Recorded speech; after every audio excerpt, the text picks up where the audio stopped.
lumanding yung isang politiko rito, mangangako sa inyo, pag nanalo, adios patria adorada na. Yun po ang advocacy ko, magkaroon ng good governance. Punahin ang mga mali, ang mga ginagawang magaganda, purihin. Natutuwa po akong marinig yung plataforma at pangako ng party list na ito. At palagay ko ay makikipagtulungan ako ng husto sa kanila.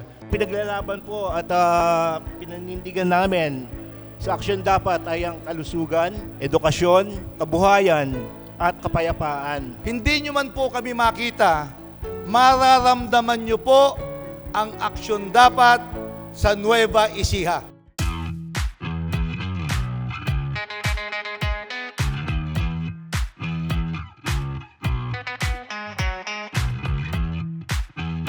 Alam nyo ba na itong sekretary na ito ay isa sa pinagmamalaki kong sekretary ng DAR? Marami akong naging boss.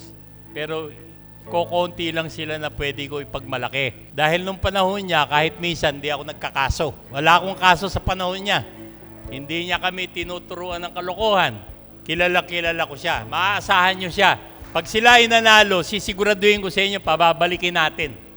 Dito lang sa Pilipinas, mahirap ang magsasaka. So pangarapin natin na ang pagkain ay maibigay sa lahat ng mamamayan. Kaya po natin gawin dito sa ating bansa yung mga ganon. Marami pong Pilipinong gustong maglingkod. Nagbuo po ako ng isang grupo, mga more than 200 ang members namin all over the world. Ang pangalan po ng grupo ay Sustainable Communities Advocacy Group. Nung tinanong ako ni Secretary Benny Laguesma, ano naman ang hinihiling mong kapalit? Simple lang po, sabi ko kay Secretary Benny, baka pwede po ninyo kaming tulungan na matanggal ang mga Koreano sa local government units. Sabi niya, bakit may Koreano? Di ba bawal ang foreigner sa LGU? Sabi ko po, hindi po South Korean. Yung pong mga magkano Korean.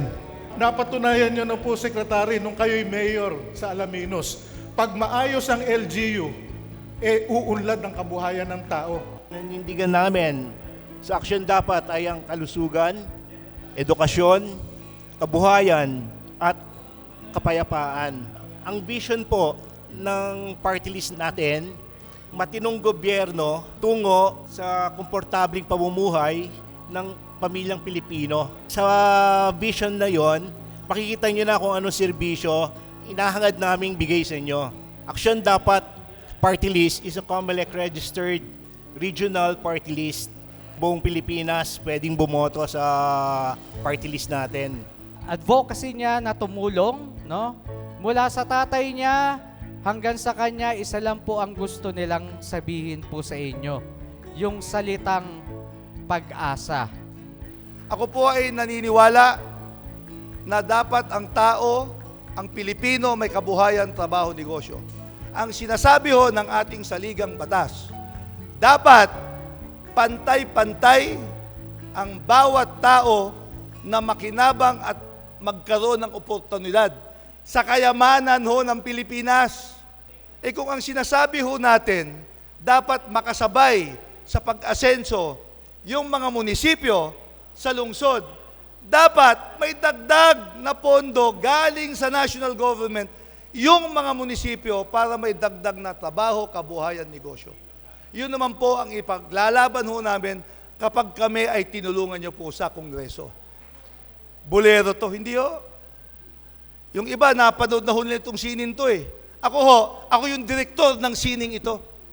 Kasi nagawa ko po ito nung ako ay congressman, cabinet member, at mayor.